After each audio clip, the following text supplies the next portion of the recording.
আমি যদি government system two stabilise কৰি ৰাখিব পাৰো then private sector will play the complementary role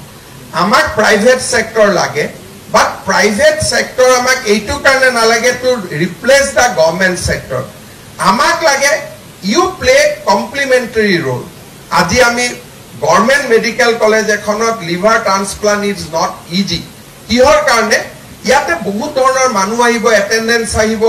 আপুনি যেটো তাত যেটো cleanliness infection নোহোৱা কৰি ৰাখিব লাগে not that very easy but private sector hospital এখনত liver transplant কৰিব 10 জন মানুহ যাব তাত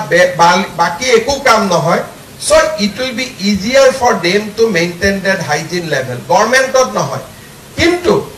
আজি যদি cesarean sectionৰ কাৰণে private sector এ governmentৰ পৰা percentage লৈ যায় তেতিয়ালে তাত একো নহয় only exploitation happen তাৰ ওপৰত একো নহয় because cesarean we can do at that level it is not a very tough procedure so we need private sector as a complementary to the government sector we do not need private sector as a alternate to the government sector